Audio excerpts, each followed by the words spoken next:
السلام عليكم ورحمة الله وبركاته. ومكملين معاكم في شرح كتاب كونكت الترم الثاني سنة 5 كتاب المعاصر. كنا وقفنا في بيج 28 آخر مرة، ونبدأ بسم الله.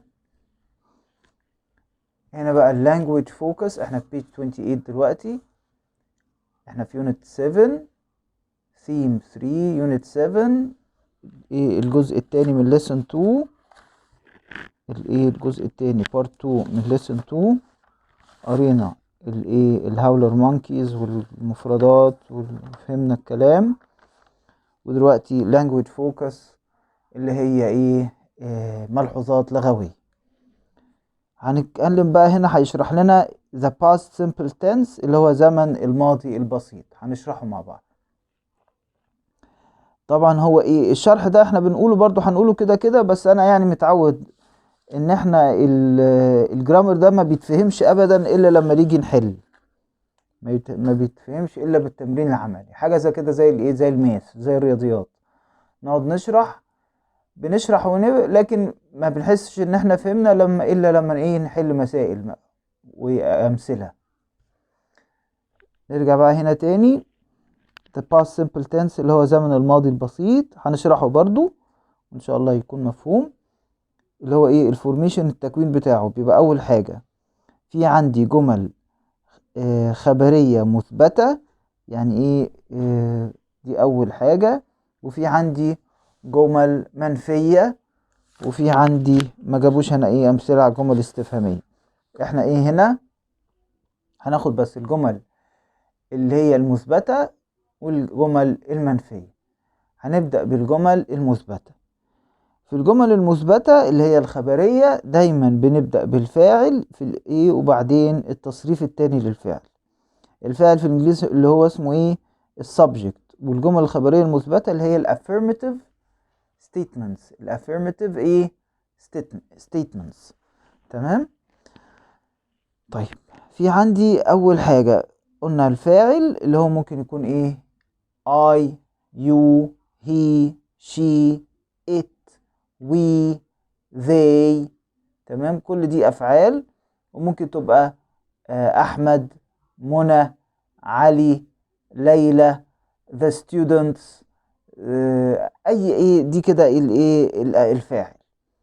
التصريف التاني للفعل بقى يعني التصريف الاولاني بيبقى التصريف اللي هو البريزنت سيمبل. التصريف التاني اللي هو الباست سيمبل، بنزود للفعل يا اما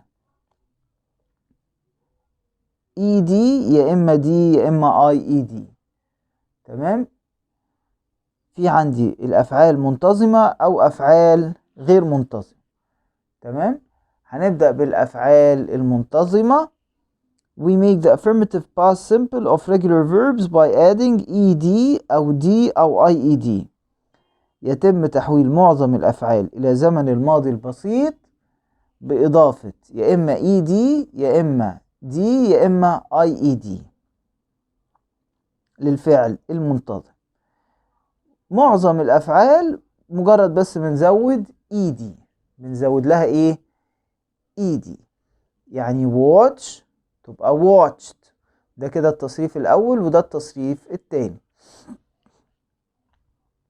watch يعني يشاهد، watched شاهد. look ينظر، looked ينظر، نظر. معظم الافعال المنتظمة يضاف اليها ed. في بقى verbs ending in يعني دي برضو افعال منتظمة، بس في افعال بتنتهي بالاي. مجرد بس مش هنزود بقى دي المرة دي، هنزود دي بس. زي bake تبقى baked، close closed. مجرد بس هنزود دي. الافعال التي تنتهي بإي يضاف اليها دي فقط. في افعال تانية بتنتهي بالكونسونانت واي، بالحرف الثابت y. verbs ending in consonant y هنغير الواي نخليه I ونزود ed. زي مثلا study يعني يذاكر، الماضي بتاعها studied. carry يحمل، الماضي بتاعها carried. تمام، حمل. طيب verbs ending in vowel plus y يعني ايه اللي هي ايه؟ هنا لو شفنا هنا الستادي دي هنلاقي الحرف قبل الاخير حرف ثابت مش متحرك، والحرف الاخير متحرك اللي هو ايه؟ y. والحرف الاخير ايه؟ مش ما هوش vowel بس ايه؟ حرف الواي ده بنشيل الواي ونحط اي اي دي. كاري في ار قبل الواي فنشيل الواي ونحط اي اي دي. طيب لو verbs ending in vowel plus y يعني لو في افعال بتنتهي بحرف متحرك وبعدين الواي هنزود اي دي، يعني الواي هنخليها زي ما هي وهنزود عليها اي دي. زي play تبقى played، مجرد هنزود اي دي. الافعال التي تنتهي بواي قبلها حرف متحرك، يعني لو بصينا play هنلاقي الحرف اللي قبل الاخير ايه؟ A، حرف من الحروف المتحركة اللي هي الاي والاي والاي والاو واليو اللي هي الفاولز، هنضيف لها على طول اي دي وهنخلي الواي زي ما هي. example we played football in the park last week. احنا لعبنا كرة القدم في الحديقة الأسبوع الماضي. ده كده page 28. ندخل بقى في page 29.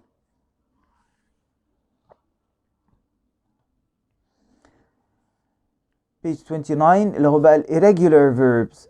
احنا ايه في ال irregular verbs دلوقتي؟ اللي هي الأفعال الغير منتظمة.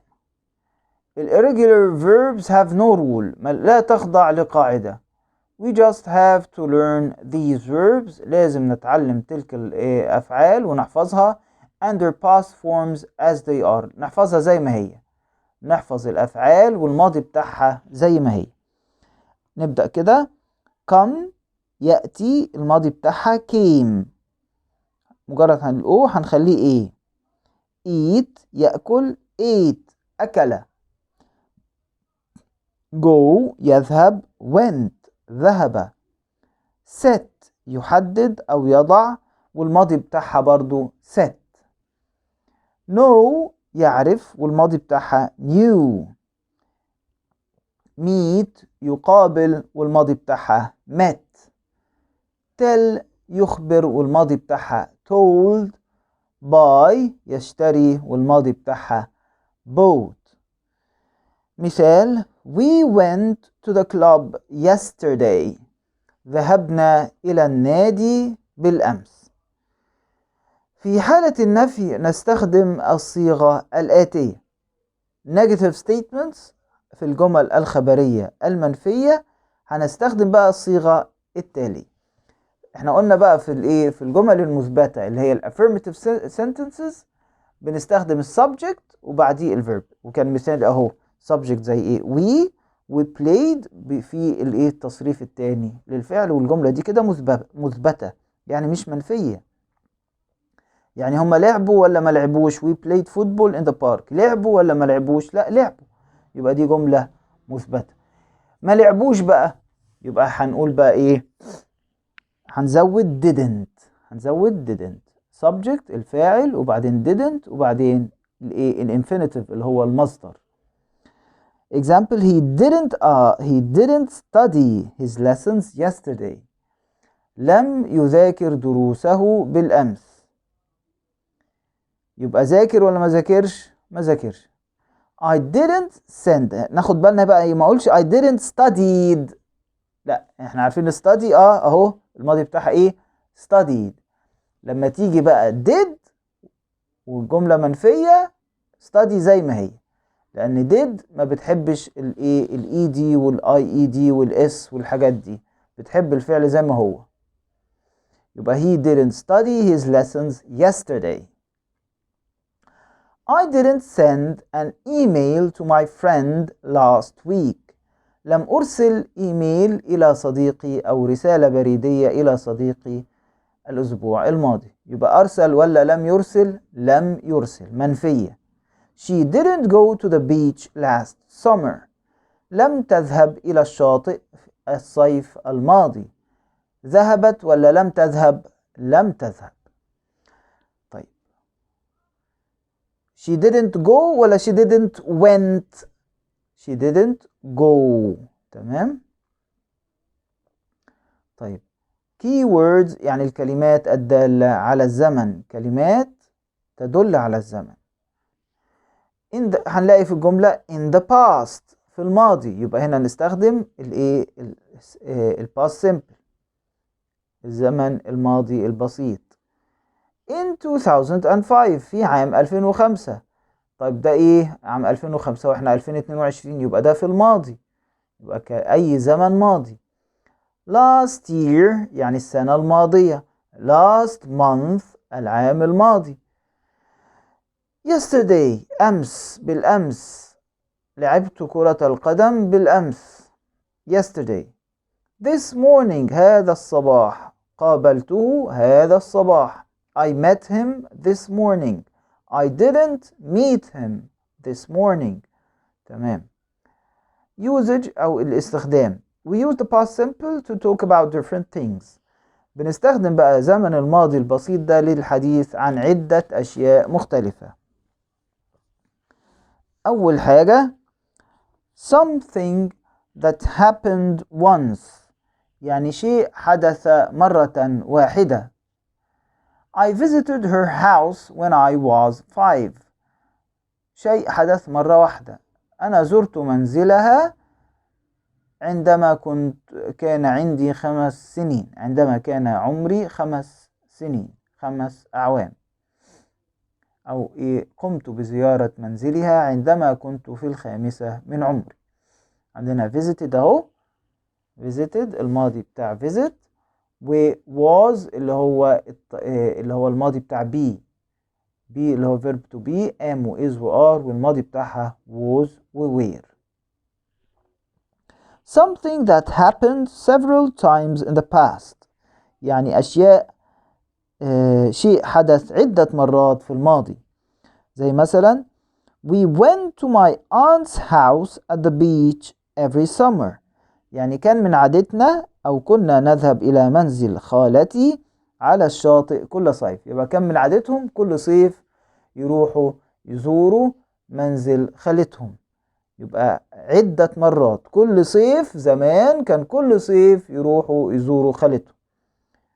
something that was true for some time in the past،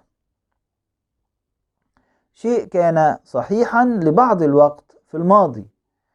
he loved living in his grandmother's apartment as a child، يعني هو كان يحب العيش في شقة جدته كطفل.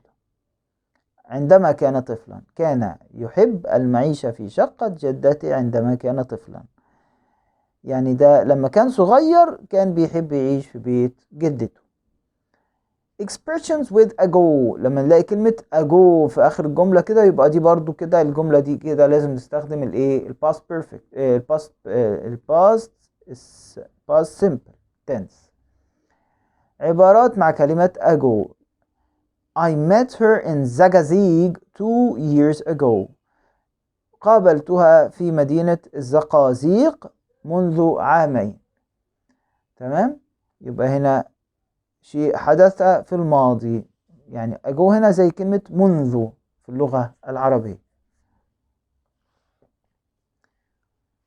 هندخل برضو هنا في بعض التمارين، نكمل نحاول نكمل الصفحتين دول، ولا لا ناخدهم لوحديهم برضو احسن عشان ما نطولش الفيديو. يبقى احنا المرة الجاية نكمل الصفحة دي، ونبدأ المرة الجاية او نعمل علامة ان احنا خلصنا هنا، ونبدأ المرة الجاية في التمرينات.